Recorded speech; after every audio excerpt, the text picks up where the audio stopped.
শুভ সকাল বন্ধুরা, তোমরা দেখছো সুব্রত সখী ব্লগ। আমার নতুন ভিডিওতে তোমাদের অনেক স্বাগত আর অনেক অনেক ভালোবাসা জানিয়ে শুরু করছি নতুন দিনের নতুন একটা ভিডিও। তো সকাল সকাল এই দেখো আমার হাতে রয়েছে কেকের বাক্স। তো 25শে ডিসেম্বরে কেক খাওয়া হয়েছিল, সেটা তোমাদের সাথে শেয়ার করা হয়নি। তো সেই কেক কিছুটা রয়ে গেছে, তো সেটা এখন খাওয়া হবে সকালবেলায়। তো চলো তোমাদেরকে দেখাই। এই দেখো, এই যে এই কেকটা দেখতে পাচ্ছ, এটা হচ্ছে তোমাদের দাদা ভাইয়ের দোকান থেকে নিয়ে এসছে।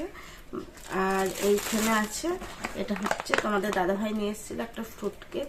তো এটা খাওয়া হয়ে গেছে আর অল্প একটুই আর কি আছে, তো সেটাও তোমাদের সাথে শেয়ার করলাম। খাওয়া দাওয়ার পরে, খাওয়া দাওয়ার আগে আর কি শেয়ার করার কথা ভুলে যাই, যেহেতু আমি এখন ডেলি ব্লগ দিচ্ছি না, তো সেই কারণে।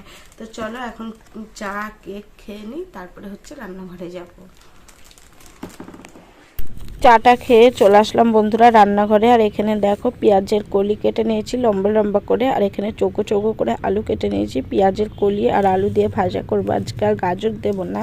আর কড়াইয়ে তেল দিয়ে দিয়েছি, তেল গরম হয়ে গেছে, দিয়েছি গোটা জিরা আর শুকনো লঙ্কা ফোড়ন। তো জিরা ফোড়ন দিয়ে বেশ আলু পেঁয়াজের কলি ভাজা খেতে বেশ ভালো লাগে। আর এদিকে দেখো আলুটা একটু লাল লাল ভাজা হয়ে গেছে।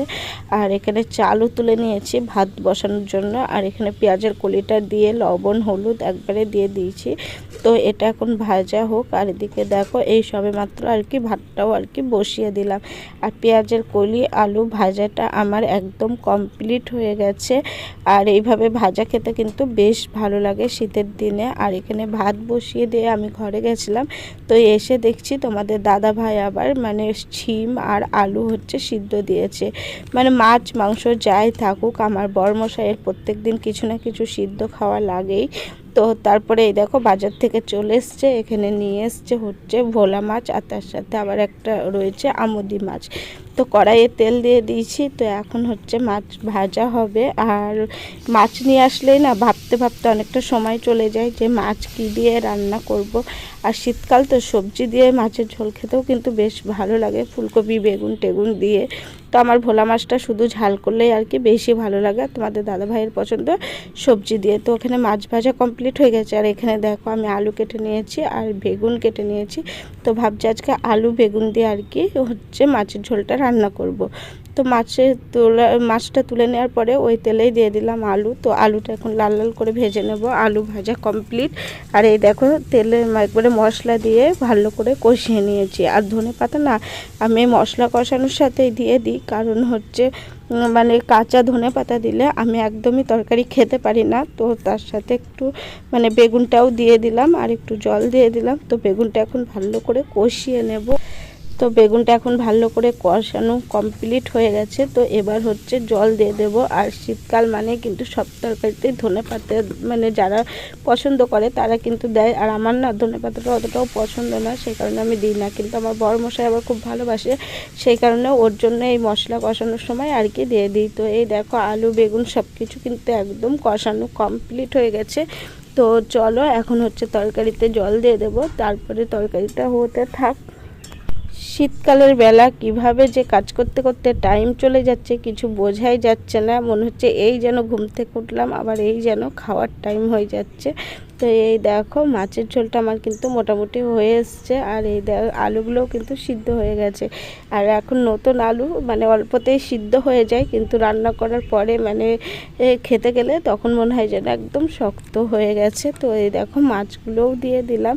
তো চলো আর মাছগুলো দেওয়ার পরে আরও কিছুক্ষণ হোক, তারপরে তো তরকারিটা নামিয়ে নেব। তো এই দেখো বন্ধুরা তরকারিটার একদম ফাইনাল লুক। ওদিকে তো হতে থাকলো আর একটু বসানো। আর এখানে কিন্তু আমি বাসনগুলোও মেজে নিচ্ছি। আর এক বেসিন ভর্তি বাসন হয়ে গেছে। ঠান্ডার দিনে এই বাসন মাজা যে কী কষ্টকর। তো এই দেখো রান্না টান্না কমপ্লিট নিয়ে চলে এসেছি। ভাত আর শিম আলু সিদ্ধ মাখা, কাঁচা পেঁয়াজ কাঁচা লঙ্কা, আর তার সাথে হচ্ছে তোমাদের দাদা ভাইয়ের পছন্দের ধনেপাতা দিয়ে। আর হচ্ছে আলু আর পেঁয়াজের কলি ভাজা, আর আলু বেগুন দিয়ে হচ্ছে মানে ভোলা মাছের ঝোল। তো দেখো ঝোলের কালারটা খুব সুন্দর হয়েছে। আর এখানে হচ্ছে মা একটু সবজি দিয়েছে, সেটাই। তো আজকে এইটুকুই রান্না বান্না। তো বন্ধুরা খাওয়া দাওয়া কমপ্লিট, স্নান কমপ্লিট। তো আমি যাবো দোকানে। আর দেখো ওইদিকে মনোযোগ দিয়ে কি একটা দেখছে। তো চলো দেখাই তোমাদেরকে। কি বলো, কি দেখছো তুমি এখানে? কি দেখছি বলতে এই যে এটা দেখতে পাচ্ছ, এটা হচ্ছে আমার ছেলের স্কুলের রেজাল্ট। তো ডিসেম্বর মাসে পরীক্ষা শেষ, ডিসেম্বর মাসে রেজাল্ট দিয়ে দিয়েছে, তো সেই রেজাল্টটাই এখন মনোযোগ দিয়ে দেখছি। খবরটা বলে দাও বন্ধুদেরকে, কেমন হয়েছে রেজাল্ট? হ্যাঁ, রেজাল্ট তো মোটামুটি করেছে। তো ও মোটামুটি বলতে আমাদের কাছে ভালোই করেছে। ও যে এরকম নাম্বার পাবে কখনোই আমরা ভাবিও নি, আশাও করিনি। তো রেজাল্টটা পেয়ে আমি খুব খুশি, কিন্তু আরেকটু ভালো হতো যদিও একটু অঙ্কটা ভালো করে করতো। আমার ছেলে অঙ্কতে কিন্তু একদমই কমা। তো এই দেখো 1300 মোট পরীক্ষা হচ্ছে, 1300 বোঝা যাচ্ছে না? তো 1330 পরীক্ষা, আর আমার ছেলে পেয়েছে 969। তো তোমরাই বলো আমার ছেলে কেমন রেজাল্ট করেছে।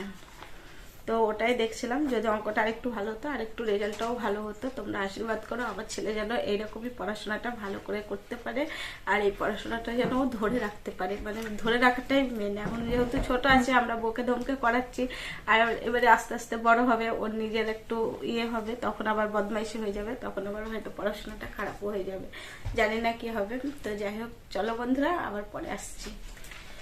রান্না বান্না খাওয়া দাওয়া সব কিছু কমপ্লিট। আর নিচে তো প্রচণ্ড পরিমাণে ঠান্ডা লাগে, তো সেই কারণে একটু ছাদে আসলাম। আর আজকে মা না আর নেই উপরে, আমি আর বাবুই আছি।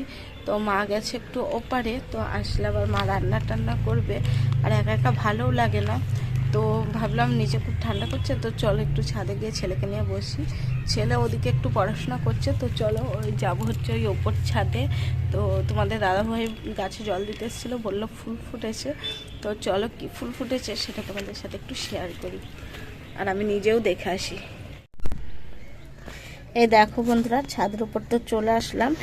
আর এই গাছটা মনে হয় 2 থেকে 3 সপ্তাহ আগে কিনেছি।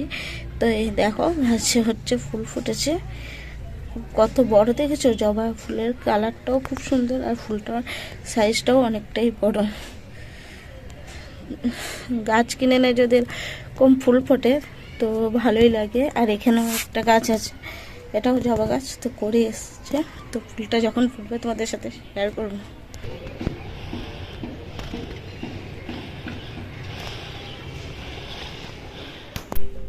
চলে এলাম রাতের বেলায় একটা অন্যরকম ভিডিও নিয়ে।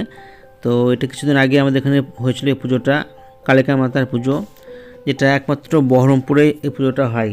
আর তোমরা অনেকেই আমার ভিডিওতে দেখেছো এই ঠাকুরটা গত বছরের ভিডিওতে। তো এই বছর আবার শেয়ার করতে একটু দেরি হয়ে গেল। তো এই কালিকা মাতার পুজো আমাদের বহরমপুরেই একমাত্র হয়, তোমাদের সেটা বললাম। তো চলো আমরা, আর খুব সুন্দর করে এবারে মণ্ডপ সজ্জা করেছে। আর প্যান্ডেল মানে মন্দিরটাই সুন্দর করে সাজানো থাকে। দেখো এটা হচ্ছে মন্দির, এটা দাঁড়ানো খুব সুন্দর করে লাইটিং দিয়ে সাজানো হয়েছে। আর তোমরা দেখো কালিকা মাতার মূর্তি, তো অনেকে ফার্স্ট টাইমে দেখবে এই ঠাকুরটা। যেসব বন্ধুরা দেখেছো আমাদের ভিডিও তারা তো জানো, কিন্তু যারা নতুন আছো তারা প্রথম দেখবে এই ঠাকুরটা। মানে খুব সুন্দর একটা মূর্তি, কালিকা মাতার মূর্তি। তো বন্ধুরা ভিডিওটা বেশি বড় করলাম না, তো এই কালিকা মাতার ঠাকুর দেখে শেষ করে দিলাম ভিডিওটা। তোমরা আমাদেরকে সাপোর্ট করো বন্ধুরা, তো আমরাও তোমাদেরকে ফুল সাপোর্ট করব। আমরা কোনো বন্ধুর ভিডিও কিন্তু স্কিপ করে দেখি না, ফুল ওয়াচ করি।